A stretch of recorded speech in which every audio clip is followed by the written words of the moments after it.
Yo, what's up, guys? The Insane Game Freak here. I know you've been eagerly waiting for this third part, and it took us longer than usual because it's hard to get three people here at the same time to talk for like almost an hour about stuff, especially when we're all functioning adults in some way or the other. But yes, once again, Tyrone is here. Hello, everybody. Tyrone the God 3 is here. And Richie is here. Yo, what's up? What is up? Richie has the most chill out intro ever. Everybody give him a round of applause. Goes with my chill personality. Ah. I see how Tyrone clapped with his tiny hands. Okay, well now we all right. We take it to the whole level. So we did the story and characters. We even did the evil teams. We've done the Pokemon, which was in most people's aspect one of the most important parts. The last thing to go over are the battle mechanics. Now, because we have 7 generations and another, I guess I don't know what we're considering Let's Go as. Are we considering Let's Go as Gen 8 or Gen 7? I mean, the argument for Let's Go is that it's part of the main series as Gen 7. I want to say Gen 7.5. So I guess are we considering it kind of like the Coliseum of Yeah. the generation where it's not necessarily It's it's not mainline. 7 but it's point. like a spin-off. I guess Ultra Sun would be considered Gen 7.2. So I guess this is 7.3 equaling 7. Yeah. All right. We got really into the. Well, I say that because, like, what did Ultra Sun and Ultra Moon introduce? Like, what, a couple of new Ultra Beasts? Yeah. It wasn't Yeah, much. some new Ultra Beasts and some new forms in Zera Aura. So, yeah. And then you got, what? This game's only introducing 1 new Pokemon and then 2 exclusive Pokemon, being the exclusive Pikachus and Eevees. Anywho, I think I didn't even mean to go into that. I was just kind of asking as a general statement. I didn't think it was going to boil into what it did. Right. It's fine. The point is, we're talking about battle mechanics, and because we have 7 gens at least, and going into 8 gens by next year, we probably need to do a refresher. And because the idea is it's going to boil down to what generation introduced the best stuff, or had the most quality and or quantity improvements to the overall formula. But before we do that, we need to refresh ourselves and probably the audience on what those improvements were for each generation. Now, Gen 1 is kind of hard because technically, since it's the first generation, everything could be seen as that improvement. So unfortunately, Gen 1, I think, automatically cannot be included. Yeah. Because it's the first game. So going into Gen 2 then, what things did Gen 2 introduce that weren't in Gen 1? I love Gen 2. It added so much. You want me to name the list? Yeah, go ahead, because you are the Gen 2 expert. Yes. Okay. So Gen 2 introduced genders, first of all. I mean, technically, if you want to get technical, Gen 1 kind of dabbled with it, but with only 2 Pokemon. But Gen 2 introduced genders. Gen 2 introduced Pokemon being able to hold items. Gen 2 introduced breeding. Gen 2 introduced a mechanic that kind of got dropped off, but it was the fact that male and female Pokemon do have differences in their attack powers, but it got changed very drastically in Gen 3. Gen 2 introduced Night and Day with a real working clock. Technically, Gen 2 introduced Wi-Fi, but it was very limited, only in Japan with a mobile phone. Just keep it the battle mechanics. All right. Okay. Because we'll be here all day if we do that. I'm overwhelmed by your expertise. Sorry, Gen 2 introduced the split between special attack and special defense because special used to be just 1 stat. Gen 2 introduced weather moves such as Sunny Day and Rain Dance. But those were the only 2 that existed. Sandstorm came later. Gen 2 introduced... what else did Gen 2 introduce? I think... Oh, Shiny Pokemon. Gen 2 introduced Shiny Pokemon. And I think that's about it. Yeah. Yeah, I can't think of anything else. Oh, wait. Gen 2 introduced Attract, because Attract was a condition that can happen to Pokemon now. It couldn't happen last game because genders didn't exist. That's about it. There we go. Now we're done. Okay. moving on to Gen 3, introduced double battles, introduced abilities, introduced natures. I'm trying to think of what I think actually Gen 3's Wind Sandstorm became a thing. Did we mention weather into that or no?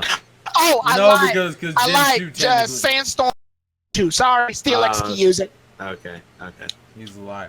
Anyways, so we got abilities, natures, double battles. I'm trying to think because we're right ahead of HM. I'm trying to think of what advancements we had.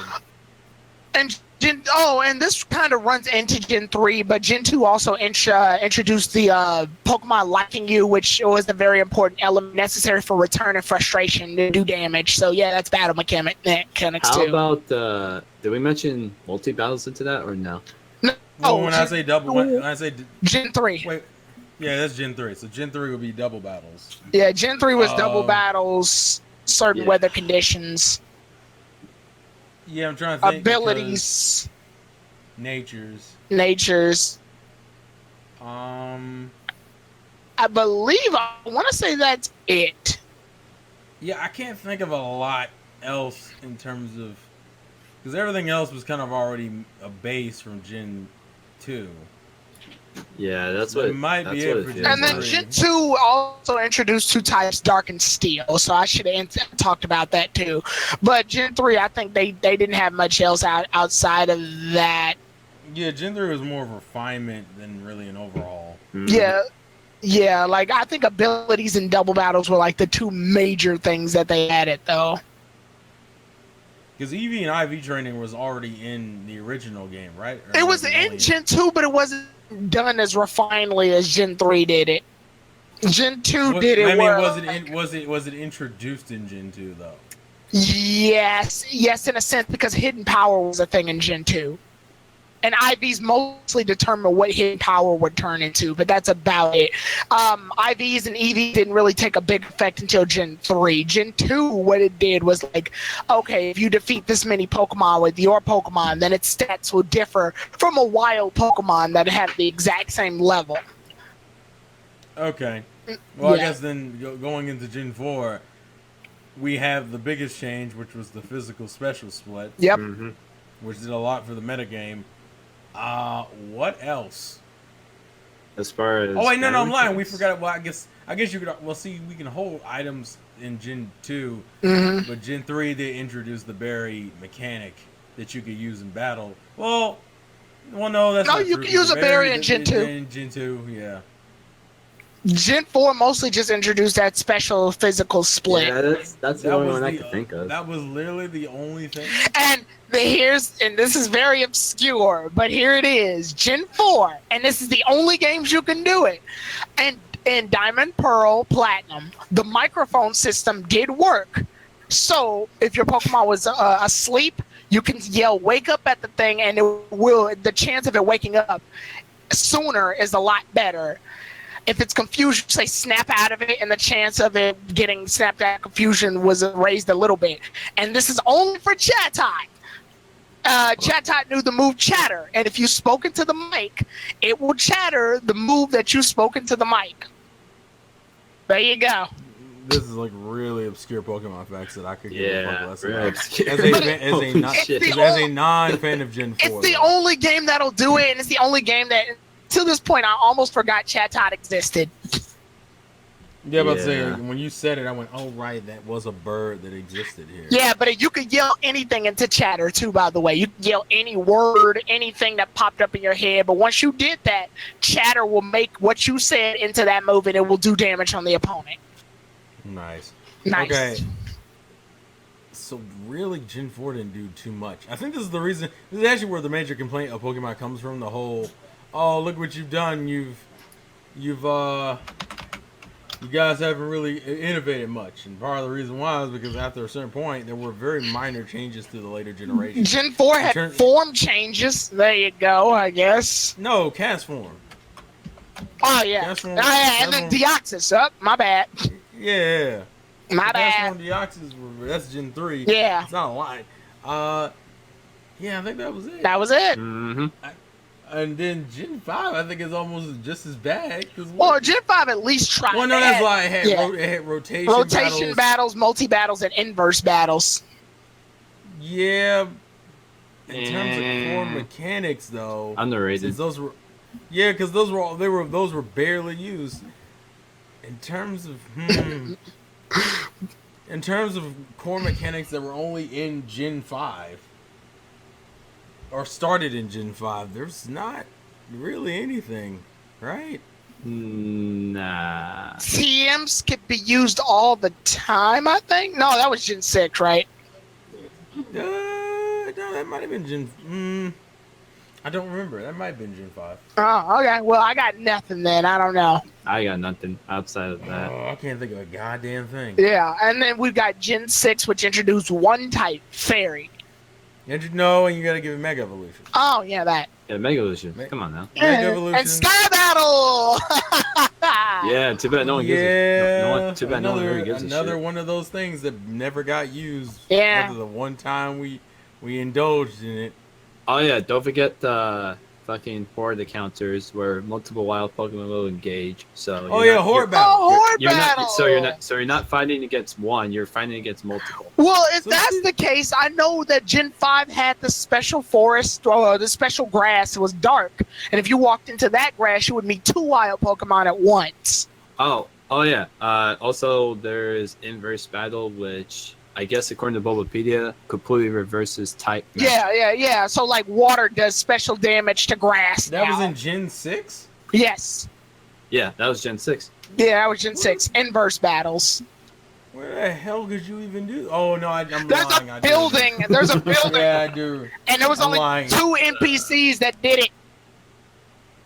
Okay, I do remember. It was such a. It literally was. Here's a concept that we will never use again. Right, and I thought it was kind of interesting. Too bad it's like not fully utilized. Well, that's kind of the issue with all the other like literally after double battles, everything after that was just kind of like, oh, that's a cool idea, and then like never got used again. Yeah, because like, even multi battles and rotation battles were cool.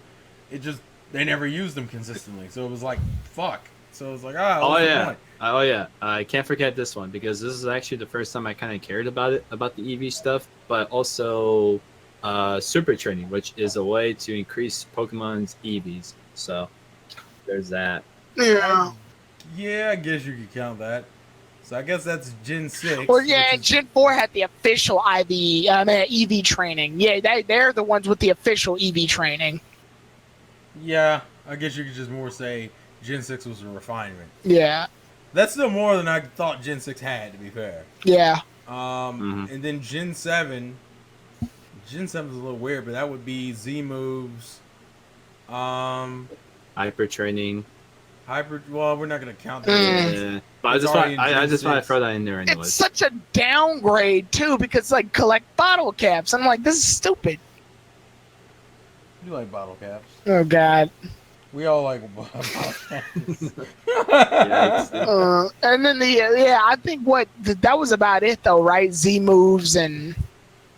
Yeah, because I don't know if you don't really count the changes to the gym leader system as a part of battle mechanics. Yeah, trials, not a battle. I guess totem Pokemon, do they count? No, because you couldn't catch them. Yeah. Yeah. Not, you could catch them. At least not until the other game where you get the totem stickers. Yeah. But that's not really. Yeah. Yeah, that's kind of stretching it. I'm trying to think. Would you guys... SOS battles? I was gonna also say Pelago, but I don't know about that. I guess you could count SOS battles. Yeah, SOS battles. Because that was a unique battling type that was only in Gen 7. Yeah. That might. That was it. I mean, I honestly count Pelago where you can update the stats, but that's not a battle thing. Okay. Good in a way, but yeah, not very much. So if we just look at the battle mechanics, and this is kind of hard because, unfortunately, older generations kind of have some of the older Gen 2 has a massive edge because of how much it was refined, And then the only other generation that comes close in terms of just quantity would be what, Gen 6? Yeah. Gen 6 is like the only other one that comes in quantity, Yeah. and it's still not like amazing. Yeah. It's still, so I guess it's and that's kind of the issue with the battle mechanics. I wanted to still do it because I did think it was interesting to see how much was added and changed in the other generations, because we're not even talking about some of the other refinements they're doing. I mean, we had things where they changed how long special moves, how long moves like Sunny Day and Rain Dance and Sandstorm lasted, and I think compounding effects and doubling up on effects. Yeah, Gen 2 to me felt like it made Pokemon, not only did it amp the most stuff, but it made Pokemon actually like playable, because Gen 1, if you really wanted to take Gen 1 seriously, you would have so many hard times. But I guess, alright, so quantity is obviously Gen 2. Yeah. Yeah, but what about quality? Oh. Because you can't deny the advantage that Gen 3 and 4 introduced is half of the reason why Pokemon is as enjoyable. Yeah. Competitive or casual. So it's like competitively, I think, now I know this is gonna sound contradictory, but I think competitively Gen 4 saved Pokemon in a big way, because at this point it was a very needed change. And just I'm gonna go up on a small thing about it. It's just because, like, okay, like Gyarados had a really high attack stat, but couldn't really utilize it because it's a water type Pokemon. So a lot of the moves that it gets the same type attack bonus by aren't even gonna get much damage done, because water type was considered special in Gen 3. All water type moves. But when the special its physical split happened, Waterfall was a physical move. That's good. That means that not only can Gyarados fully utilize Waterfall with its physical attack power, but its same type attack bonus can make it do even more damage. Now you got a situation where it can actually use that move and it'll do some legitimate damage to the opponent, rather than, oh, I got a Gyarados and I can barely use it to its maximum potential. So would you say Gen 4 would be the most, quality-wise, would be the better gen? Yes, and I only say that because it opened the gateway to several different moves being fully utilized in competitive battle. Now, the move pool for a lot of Pokemon was a lot better. Pokemon like Flareon can actually use Flare Blitz and be useful. Right. See, I have a hard. I'm mixed with this, because as much as I it's hard, because realistically you almost feel like you have to give the Gen 4, because Gen 4 was the reason why competitive battling got that uptick. Yep. I mean, that is what happened. It was in Gen 3, it was kind of weird, because Gen 3 was like a weird middle ground where they made efforts in the right direction, but they didn't go all the way, so it didn't get to where it needed to be. And literally Gen 4 added that one extra element that kind of made the whole experience work. Right. So it's like, I can agree with you that Gen 4 did a lot,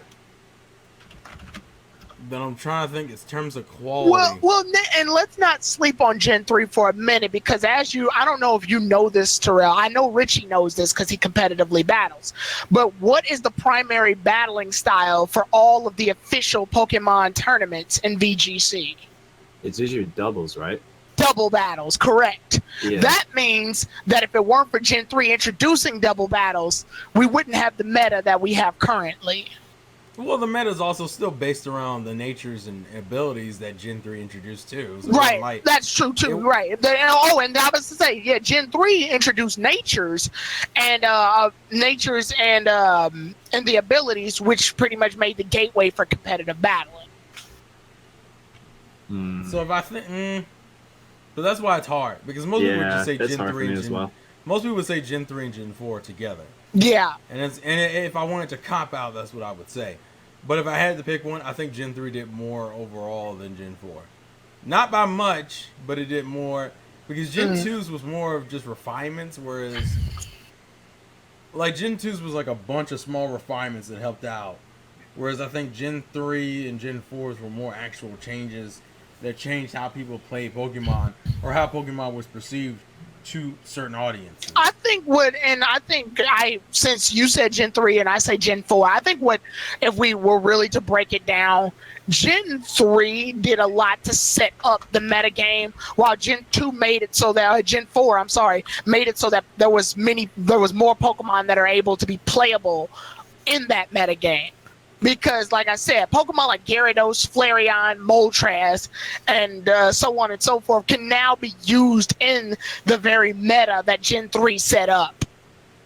Right.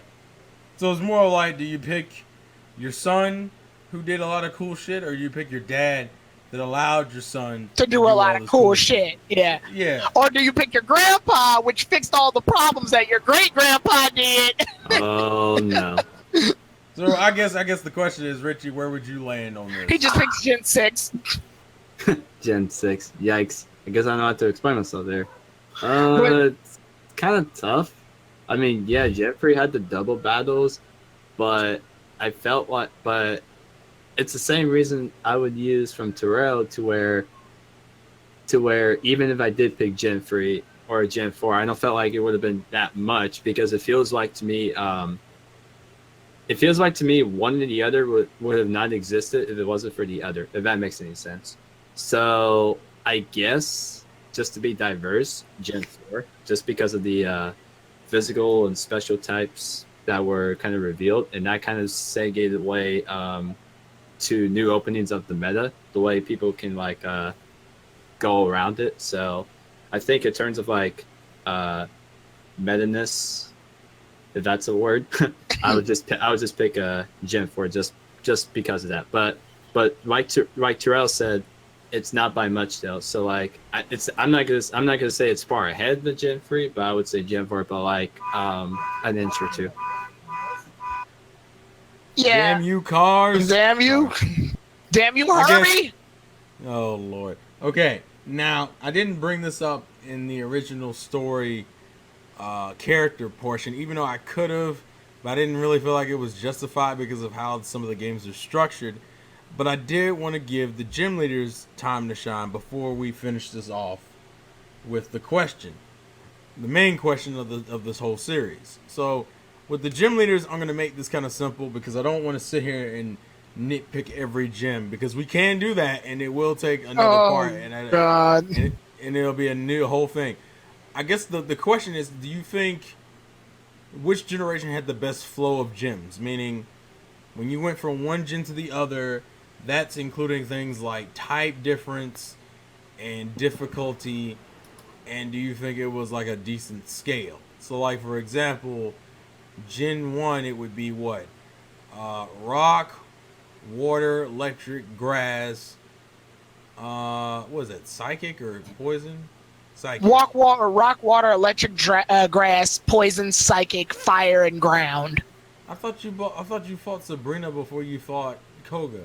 It can go either or. Most people fight Koga first, though.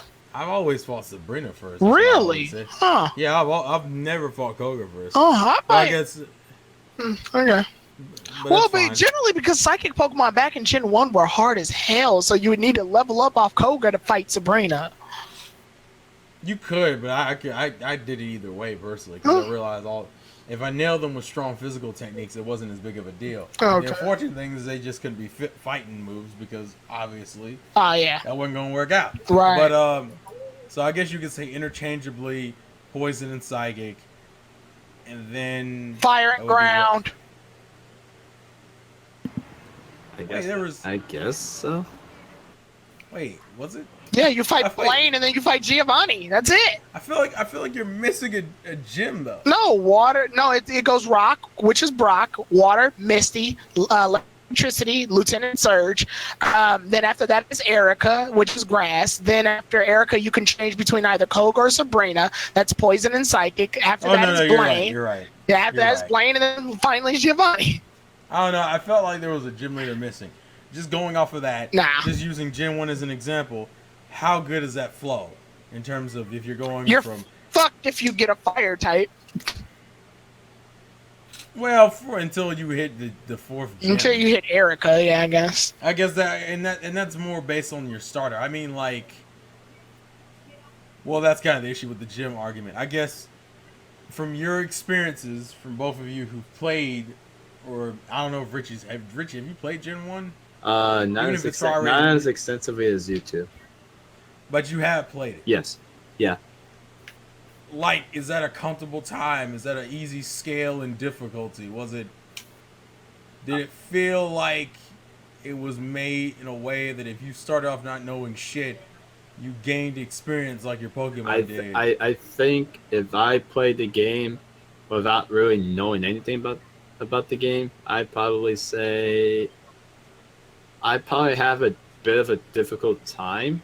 But since obviously that's not the case, and I have a bit of knowledge about how the game works and stuff, I don't think it's as is as difficult as some may make it out to be. So Yeah, I think the biggest problem with Gen 1's gym leader setup is probably Koga and Sabrina. Because they're both annoying as fuck for two different reasons. Koga's annoying because he can poison hack you to death. And Sabrina's annoying because she can almost one-hit kill most of your team. Just because of how broken Gen 1 was. I don't know if I would call it a difficulty spike, but it is janky in that route. If you want to talk about difficulty spikes, I think Gen 2 probably has the biggest difficulty spike when it comes to gym leaders. Well, I was there. We were about to get to that one next anyway. Yeah. So we got Faulkner, Bugsy, Whitney, Morty. You could do, I guess, Chuck or Jasmine interchangeably, technically. Yeah. Most people do Chuck first. Yeah, because Chuck is just an easier. It's like, time. while I'm here, I might as well. Yeah, Chuck or Jasmine, Price, and then Claire. yeah. Right? Yeah. Okay. Gen 2's biggest issue is Whitney. Whitney is not, and what pisses me off is that Whitney is surprisingly hard. It's not like, especially because Bugsy and Faulkner are cakewalks. Yeah. Like Yeah, definitely. I would almost Shit. argue I would argue Faulkner is way too easy for his own good. Because even fucking Brock gave him more challenge than Faulkner did. I Yeah. also just don't think that type flows well. It's like, you go from flying to bug to normal, which at that point, unlike Gen 1, there's not really a place to get a fighting type. To deal Not really. with The only fighting type you can get is Monchop, and you have to trade it for it. Yeah. And that still doesn't make it immune immediately to fucking Right. to Miltank, because if it uses any normal moves, you're still taking full damage. The Monchop is always a guy too. There's a small percent chance that it may be a girl, but it's usually a guy, which means attract. Yeah, so your only trade-off was to go get a rock type that could kind of put up with most of the abuse. You either had a rock type or you traded for the Machop. And by That's the first issue. Go ahead. yeah, I was just gonna say, and by that time, the only move Machop's really gonna know is either Karate Chop or Low Kick. Karate Chop has a crap accuracy, and Low Kick does damage based on the weight of the opponent. Yeah. Also, just the weird changes in types, because then you go from normal to ghost, which at this point in the game, it's another one of those, do you have a type to deal with it? But then again, it's not insanely hard to deal with Morty. It's kind of a weird situation. I mean, it can have its days. It depends on how well hypnosis hits. Yeah, because it's one of those, Morty can be annoying, but he's not necessarily like hard. He can just fuck you over with bad RNG. Morty's an easy fix. Buy a bunch of awakenings. Whitney, there's nothing you can do because let's say, okay, Whitney's strong. I'll just get a bunch of super potions in order to fight her off. Well, you can't do that because rollout does more damage each turn. So even if you wind up healing your Pokemon this turn, it's going to take more damage next turn. Mm-hmm. So Right. So your only option is to switch out into a sacrificial Pokemon. Yeah, just to get you a free switch in. Yep. Or a free heal. Mm-hmm. So Morty's kind of, it depends on the day and depends on the RNG. Chuck is a fucking joke. It's almost a weird. It got really easy really quickly. It's not even like the weird part is Chuck's Pokemon levels are higher than yours, but he has like 2 Pokemon, and it's weird. He has like a Poliwrath and a Primate, and I'm like, okay, you don't have much options here. Dynamic Punch is what you have to look out for, but that's if it hits, which... Yeah, it's such a Dynamic gamble in Punch. his part. Yeah, it's such a gamble on his own part that it's like you're not concerned with it. And then you go to Jasmine, which Jasmine can be a pain, kind of. If you're unfamiliar with steel types, then yes, she's hard. Yeah, it's one of those. I get caught off guard because I don't know what her typing is. Less than she's actually a hard gym leader. Also, if you didn't pick Cyndaquil, and you didn't get the Machop for Whitney. You kind of just because remember, the only 2 types that could do damage against steel types were ground and fire. Yes. And the only 2, and so you had to either get a rock type, or a fighting type, or a fire type. And the problem with the fire types is that Steelix would still know like shit like Rock Throw and could kill you. So your only trade-off was to have something like Machop that could take rock techniques fine. Or have a water type Pokemon. Yeah, at the point, yeah. Because water resists steel. So the question more so is, would you consider Jasmine hard? If you've done so, if you have some prep time for it, no. Yeah, I agree. Okay. Yeah, I if you've agree with done that. prep time for her, no. If you just charge in without any knowledge, then yeah, you'll get wrecked. Now, Price is probably Easy. Really? He's easy. Oh. Ice types are weak against everything. Fire, Yeah, I know that, but Yeah, I guess that's true. he still gave breadcrumbs me. I left on the table. Every time I fight him, he still ends up giving me more trouble than I would think he would. That's it. Like for whatever reason, Price to me is more difficult than you would think he is. But I think the worst one comes next. Oh God, Claire. You really think so?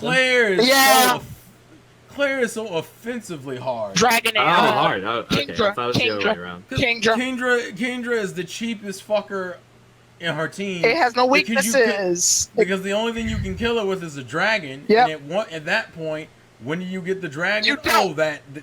You don't. You don't get the dragon. You don't The get only a dragon until Dragon's Lair. which you can't get to until after you beat Claire. Yeah, Right? Just to That's make correct. things You can't. Yeah, you just to can't make it like a get bait, dragon. if you will. Yeah. So you just have to power through Kingdra, which is a bitch because Kingdra is not an easy Pokemon to power through. Now, granted, they do the whole thing where you go through the ice cave, catch an ice type. Yeah, but I literally have to train it in the cave because as soon as I come out the cave, I'm in Blackthorn City. But to make matters worse, Kingdra is a water type, and water resists ice. So you've done Well, nothing. that was the kicker. It's like, yo, get the dragon. Nice Even though a kicker, lot of by the way. dragons knew fire type moves, which puts you in the hole anyway. Yep. And what were your ice type options? Piloswine, We have Snubbull, Swinubs and Piloswimes and maybe And a then- seal. or a Delibird. Oh God. And it was like, this is not a great lineup of Pokemon. None of these were good. And then you had me fighting dragons the whole way through.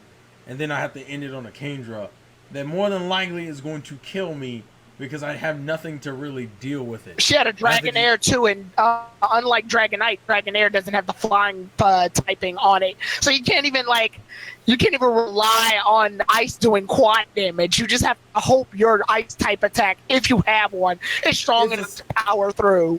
It's essentially the Sabrina problem where you didn't have a type to deal with it, except a little bit better, but not really because of Kingdra. So yeah, Yep. Gen 2 definitely has the most jankiest flow. Yeah. And probably the most unfair spikes in the game. Where the 3rd gym is a bitch and the 8th gym is really a bitch. And it's only really the 8th gym is a little bit more justified because it's the final gym. The 3rd gym has no reason to be as annoying as it is. It's a difficulty spike, yeah. And well, it's more like Whiplash because like we said, you go to Chuck and it's like, oh, it's a cakewalk. And you're like, why do that? So I guess moving to Gen 3, which I'm trying to think, Gen 3 as a whole isn't bad. I think it kind of has an annoying spike once you get to Norman's gym. Yeah. Nothing. Slacking. Norman is probably the worst gym leader of them, just in terms of difficulty. Slacking. Because you start off, I believe, with Roxanne. Mm-hmm. Then you go on to Brawly, which Brawly can be hard too. Yeah, he can.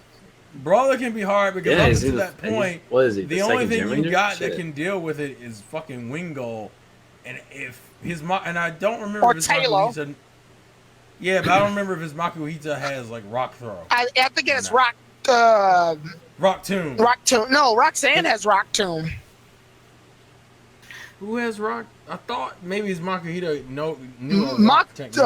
Makuhita knew like this weird thing though, where like I think he knew like bulk up and flying type moves are considered physical. So even if you do want a special hitting it, it's like, well, yeah. So yeah, and you would still just take this ass amount of damage. Right. So Brawly could be hard, but if you can, but considering before you get to him, you could catch a Talo, a Wingull, and a Ralts. You were mostly fine, but he could be deceptively hard. Then you went to Watson, who isn't really hard because you could catch a Makuhita pretty easily. Yeah. Then you had Flannery, which is a fucking joke. Flannery is like one of the easiest fights in the gym, I believe. In that gym. Yeah, she's pathetic. Which is funny considering she's another brand new gym leader, so it's kind of funny but sad. And then you hit Norman, who's kind of a bitch. Slack. Actually, normal Tights in general for Gen 3 was a bitch because Vigoroth was fucking ruthless. We don't need to sleep on Slacking was a bitch, but Vigoroth was absolutely frustrating. Yeah, Vigoroth was like, yikes, dude. Good luck. So it's Norman, like all the power of a Slacking minus defense. Yeah, so basically it hits like a truck, but the defense is Yeah. Yeah. So then you go from Norman. Winona wasn't really bad. She was easy to me. Have a rock type or an electric type, you're fine. Keep going. The next one, however, which by the time you fight her, you should have a main Netrix at this point. Like I see no reason. Yeah, I think main Netrix would have probably been your first electric type. Yeah. After Winona, it was Tate and Liza, who is supposed to be hard, but not really because both of their Pokemon are weak against water. They were hard, at least for me, the first time I played the games. But I think it comes down to as long as you know what they're gonna do, the strategy and shit. Yeah, I was gonna say I don't think it's that hard. Once you get their gimmick, because they are to this day the only gym leaders that do double battle. Yeah. But I wouldn't say Tate and Liza are hard purely because the two Pokemon they were using both are weak to water. So you could have picked Swampert and been perfectly fine. Yeah, just going in there. Surf both of them. Yeah, so I wouldn't consider them hard. And then Wallace or Roland, depending on what version you're playing. Wallace or Juan. Oh, Juan, that's what it was. Yeah. I don't know why. Water type gym leader as the last? That's so odd to me. To this day, that's odd. That's kind of weird. I would still say he was kind of a pain, all things considered. Because I think he had a wall rain, and that was part of the issue. Yeah, that Ludicolo punk. Piece of shit. Well, because Ludicolo's an anomaly. You can't its only real weaknesses are poison and bug. You can't. No, flying. Oh, poison and flying, yeah. Because you can't really hit it with its other weaknesses because water and grass kind of cancel each other out in terms of weaknesses. You can't hit it with fire because water will cover it. You can't hit it with grass because obviously it's a grass type. Right. Yeah. So I guess overall for Gen 3, fine, I guess. Okay. Yeah, I think literally the worst part is Norman. And Yeah. And after you get past Norman, you're pretty good. If you can deal with Norman, you can probably deal with anybody else in the game. Mm-hmm. Yeah. Yep. Now, Gen 4 is going to be kind of hard for me because I don't remember a lot from Gen 4. Oh, fuck. But I remember it starting off with Rourke, Well, another Rock gym leader. Yeah, that's been happening for a while too. That Rock was what, gym leader. this would be our third one. It would be him, Roxanne, and Brock. Yeah. Christ. Mhm. Yep. So Rourke, Easy. what was it, Maylene, or is Maylene third? No, Rourke- Maylene- Maylene's Gardenia. Yeah. Gardenia, Maylene, Fantina? No, it's what's this? Crash Awake. Crash Awake. Yeah. Oh, Crash or Wake. Oh my goodness. Told you I'm not as familiar with Gen 4. And then okay. Fantina. You want to know what's odd? In Diamond and Pearl, it goes Rourke, Gardenia, Maylene, Crash Awake, and then Fantina. But if you play Platinum, it goes Rourke, Gardenia, Maylene, Fantina, Crash Awake, Byron, Candace, Faulkner. The reason of such is because you reach Hard Home City relatively earlier in the game. Yeah. Oh yeah. I noticed that. It's pretty much the When it anime's first came out, issue, bro. where the anime had you run into the city, but essentially you didn't even fight Fantina for a while Yeah. Yeah. because fuck the anime. No, fuck Diamond and Pearl. Anyways, so Crash Awake, Fantina, Byron. oh yeah, Byron, Candace, and then Faulkner, right? Yes. Yeah. Okay, so we're dealing with Rourke was a joke. Easy. Rourke wasn't hard. Gardenia, Gardenia's not not hard. hard. Grass No, types are not hard no. at all. Maylene was probably Difficulty spike, but yeah, if you know what you're doing, because she has a Lucario. Yeah, that's the only thing that was Yeah, kind of that's cheap the about thing, her. yeah. That They gave her a Lucario is fucking kinda really Lucario, different. gave us a dual And it- type no. to deal with. Freaking Force Palm! Oh my god! Oh is yeah, a that bitch. shit was That was a something. bitch. Not only did it do a lot of damage, it paralyzed you. I'm like, what? Yeah, I did not enjoy that at all when I first played. But Crash Yeah. and Wake wasn't bad. Easy. Didn't he have a Gastrodon though? I think so. I think he had either Gastrodon, and I know he has a Floatzel because that's his main Pokemon. But Yeah. Floatzel's not hard. Yeah, It was he a had bit- Gyarados. it was, No, he had Gyarados. He had Gyarados, Quagsire, and Floatzel. mhm. That's a lot for the fourth gym leader. Jesus Christ. What? He had fully evolved Pokemon. My God. Yeah, but they're all one stage. And by the time you get to the fourth gym, you got to remember Diamond and Pearl's pacing is wonky. You mean slow as shit?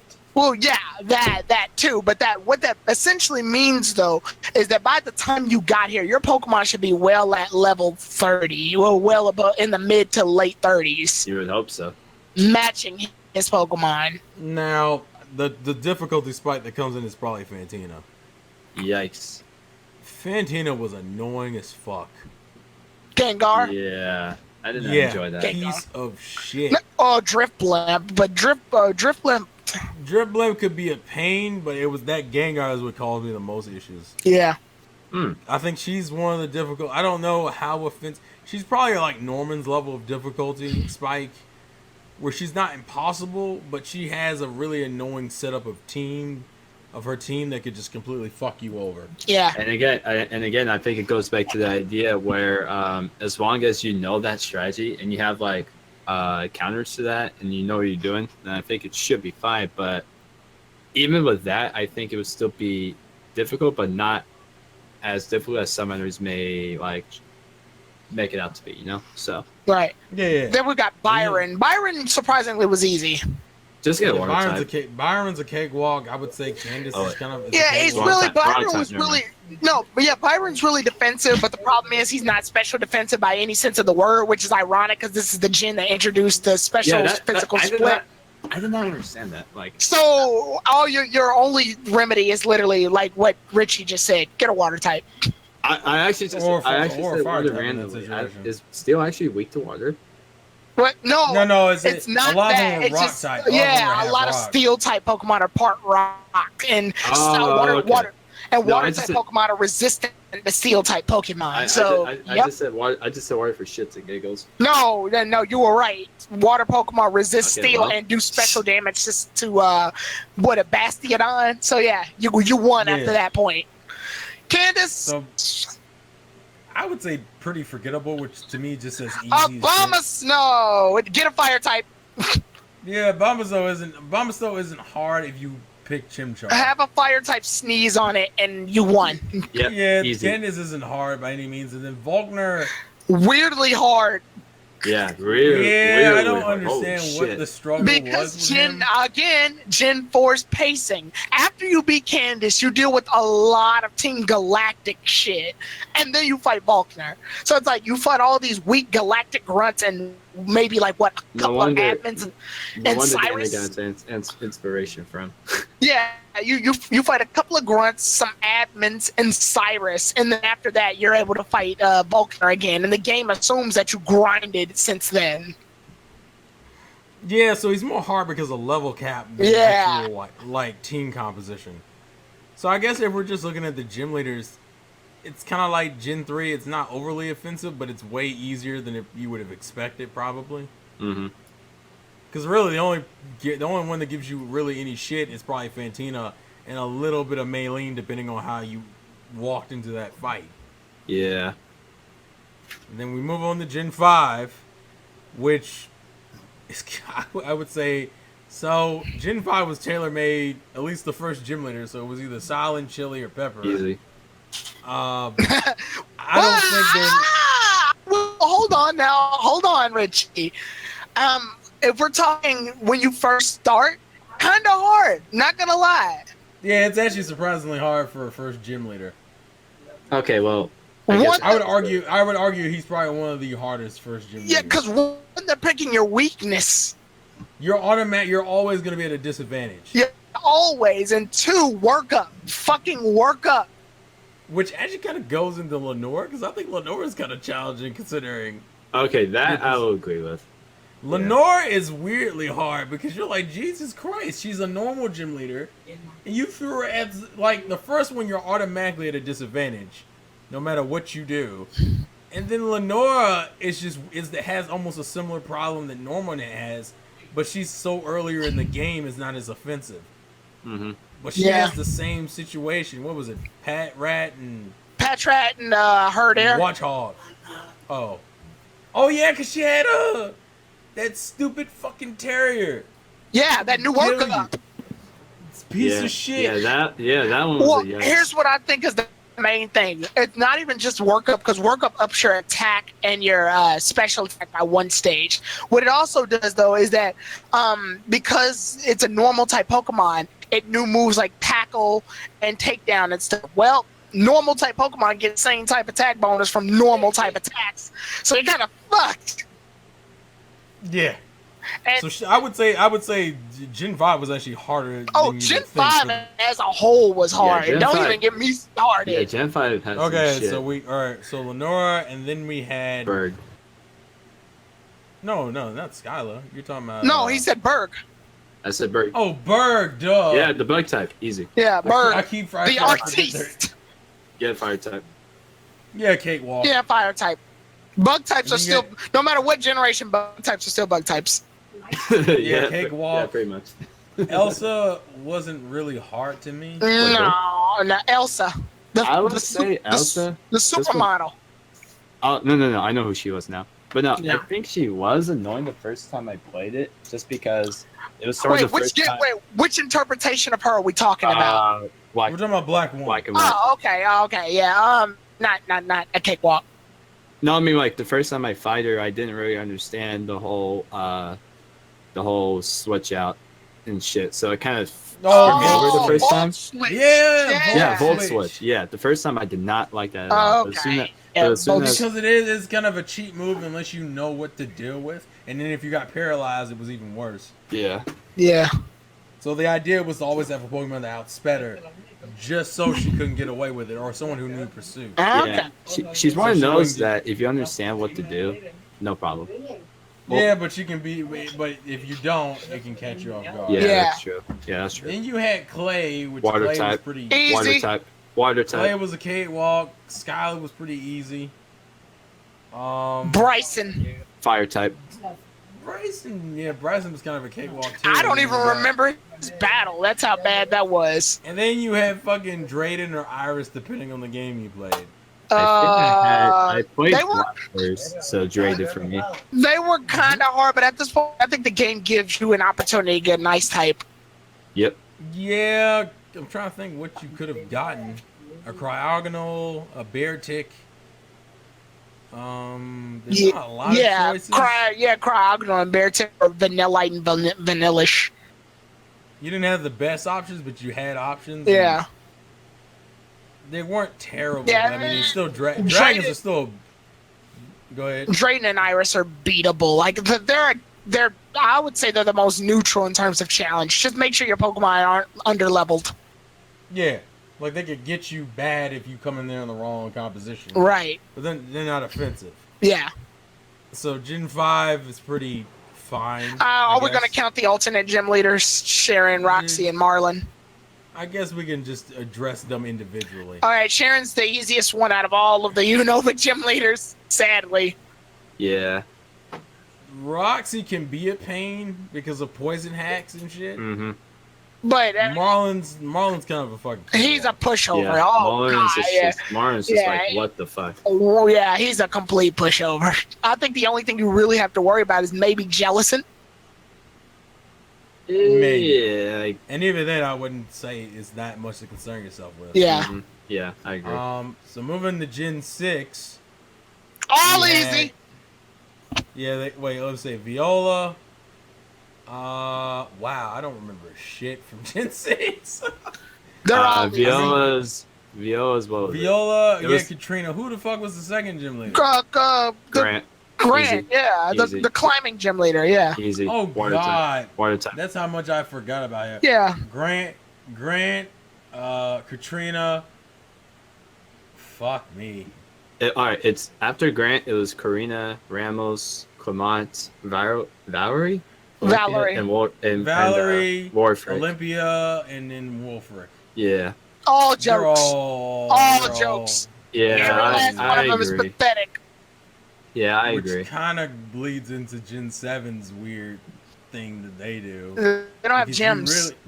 I know that's the problem. Yeah, that's the problem. If we're counting Oh, just pathetic. battles, that would be Yikes. what is his name? Pink hair. From which Gen 7? He's on the first island. You fight. He's like the first one you fight. Ilima. Yeah, Illuma, Easy. Lana's. Lit- Lana. Honestly, Lana was hard, but just because I didn't have the right type, so I got Oh. fucked. And that was during Sun and Moon. But as soon as I played Ultra Sun, Ultra Moon, and I knew which type to bring in, Well, it yeah, was because pretty you were easy. prepared then. You don't. The only one you fight next would be Olympia, right? Not- Olivia. I'm sorry, Olivia. Yeah. Yeah, Olivia.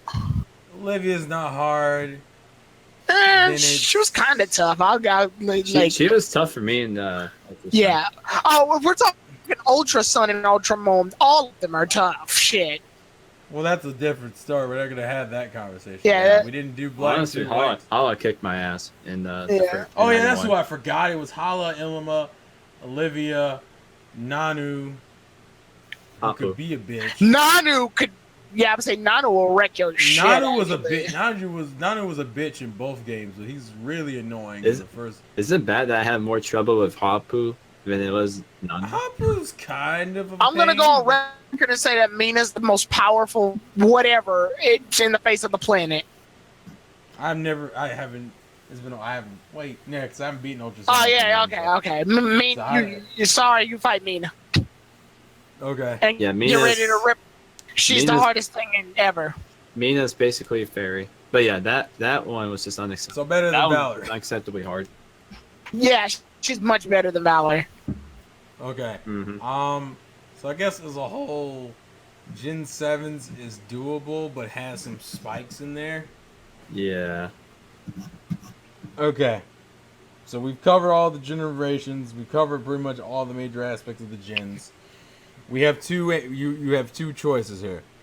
Which generation is the best generation objectively, and then which one is the best personally? And taking everything into account, objectively, what is the best gen, and personally, what is the best gen? It's kind of tough. I'm trying to. Objectively is basically like you have no choice but to admit that it was great.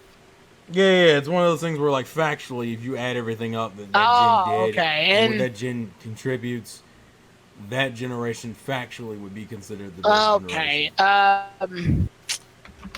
Objectively, I guess I have no choice but to say that I want to say Gen 3. So objectively, you think Gen 3 is the best? I can play a Gen 3 game to this day and never get bored of it. And it added. Which is fun. Yeah, and it added so much. And I feel like I can always sit down and play Gen 3 and get through it without any hiccups, without any problems. Whatever roadblock show up in Gen 3 can easily be taken down. It was never so obnoxious to the point where I just couldn't get past without HM slaves. And generally, they were pretty generous with the HMs in Gen 3. It was like, oh, yeah, you're going to need an HM to get through here, but it's not going to ruin your day. Whereas in Gen 4, there's spots in the game I just didn't want to go to, but I had no choice but to bite the bullet on because I needed an HM. All the abilities definitely saved it. Nature saved it. I feel like Gen 3 was like what if we decided Pokemon needed to be more user-friendly towards everybody? Because Fire Red and Leaf Green came in too to save the day. Right. And Fire Red and Leaf Green did a really good job of being a Gen 1 game without making it dramatically easier, but it still taught people stuff if they needed to be taught what was to be taught. Like the Teachy TV was optional, so it didn't force it down your throat. Yeah, it was essentially a tutorial you didn't have to take. Yeah, and unlike other generations. Right, and the game moved very smoothly. Like I said, it moved so fast that I never feel like it's a chore to get through. Okay, so Richie, do you have your objective one at least? Can I get a quick clarification on the whole objectively part, because I'm not too Objective sure. is like, no matter, even if you don't like the generation, you recognize everything that generation was good because of whatever reasons it was good. Not necessarily a favorite, but on paper it does everything that Yeah, when you look at everything it brought to the table, you can't deny that those were good things and that those helped push the series forward, and it justifies its place. That's kind of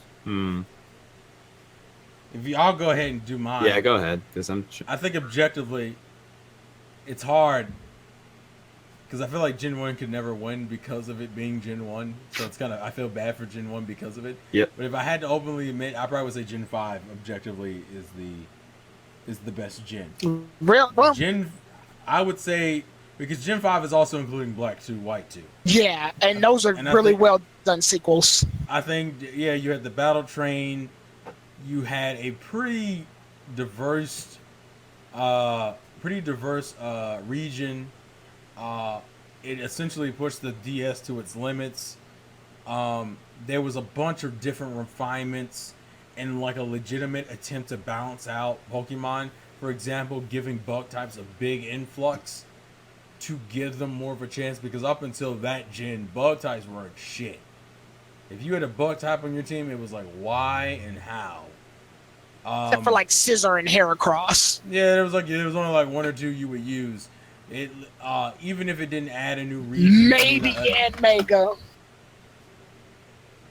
Maybe. Well, it probably, yeah, maybe because of Gen 4.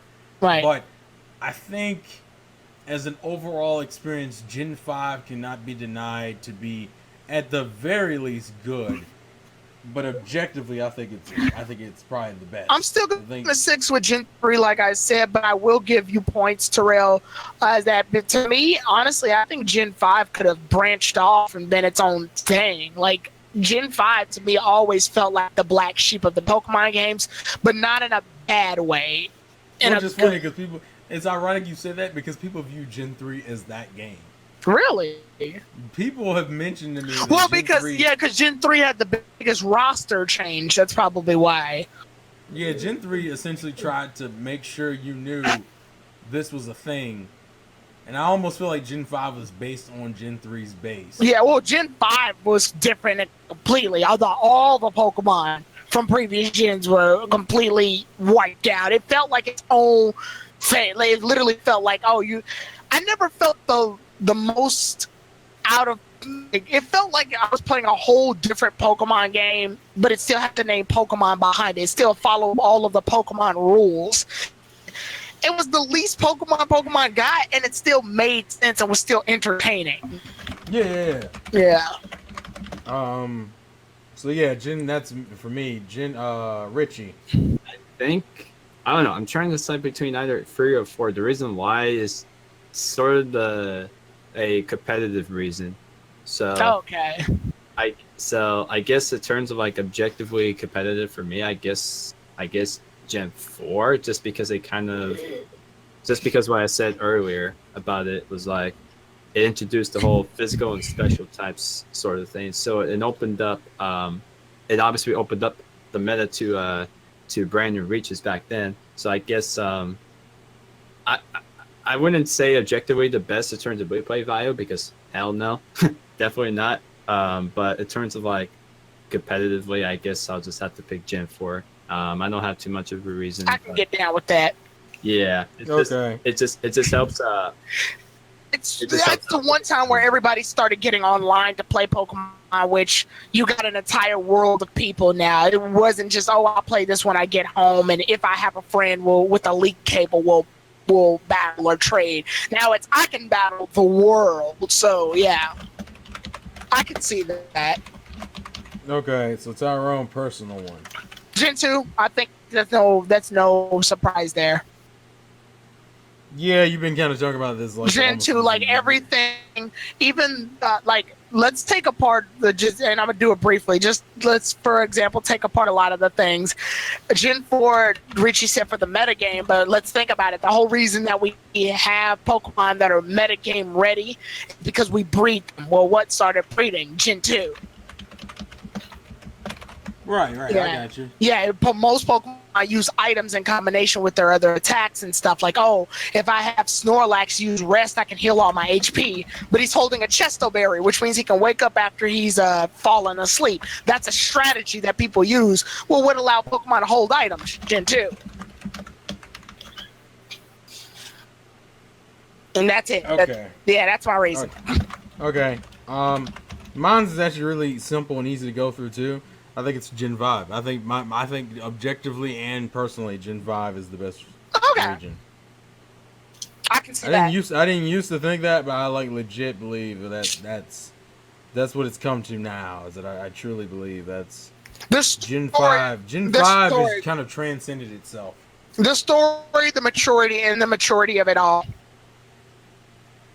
Yeah, pretty much. It was the first time. Well, I mean, granted, Gen 4 had elements of it. To be fair, I'm not gonna give Gen 5 all the credit.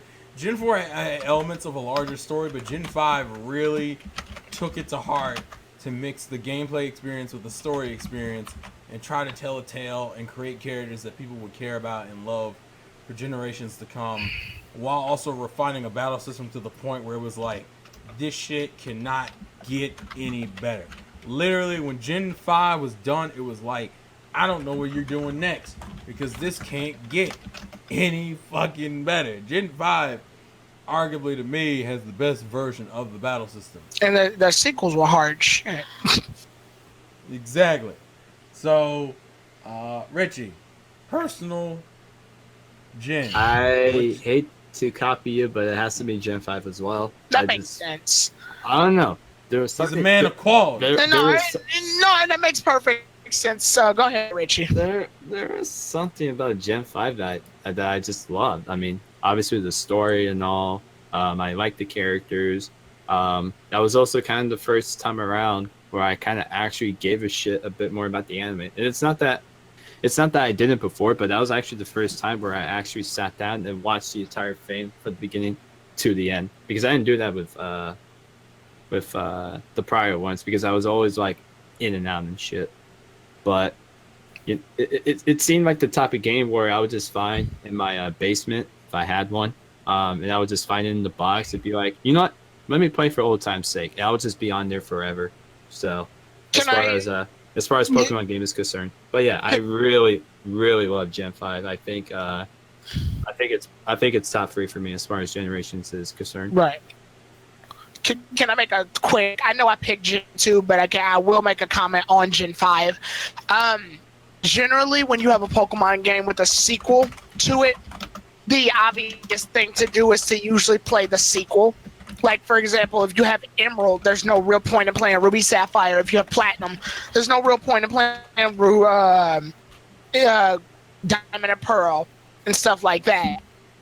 Ultra Sun, there's no point in Sun and Moon. Like, absolutely no point in Sun and Moon. But Black and White and Black and White 2 are the only two games I've ever been presented to where I switch back and forth. I will play Pokemon White again as if it's no problem, and then play White 2.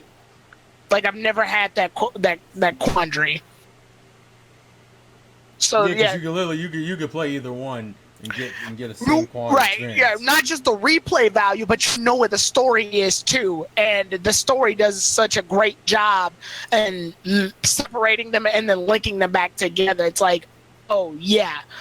So I never got tired of playing either or. To this day, I will have no problem just playing White 1.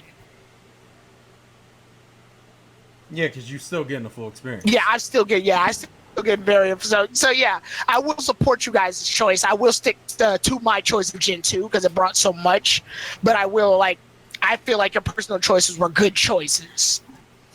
Right. So with that, we're done. Yeah. This probably way fucking longer than I expected it to be because of the gym leader talk we ended up having. Yeah. But I feel like it was something that needed to happen anyway, so I regret nothing. Absolutely nothing. But I did appreciate the time and effort, not only you, Tyrone, and Richie for talking with me, but also you guys, the viewers, for watching these series of videos. Because if you put this shit together, it's just longer than the Avengers films. And that's a shocker to everybody. I'm just playing. But still, thank you, Tyrone, for being here and talking more Pokemon with me. No problem. No problem, my man. And Richie, we have to maintain this consistency of you showing up. We can't have you disappear for 2 years and then be like, oh, where is he there? Where's that guy at? He's there. Was he never there in the first place? And this is why we don't have Tyrone on all the time. Because he can't help himself. He made it through almost this whole fucking video and he couldn't do it. But we appreciate the time anyway, so it's fine. So thank you guys for watching. Thank you guys for listening. And thank you guys for the support. Tell us in the comment section below, obviously, what are your favorite regions, for what reasons, and I guess specifically for this video, which generation gym leaders do you prefer? What's your favorite gym leader in general? And what's your favorite region objectively and personally? So with all that being said, this has been the Insane Game Freak. That's Tyrone, that's Richie. That's a game, let it win, and I will catch you guys later. Peace. We're out this bitch.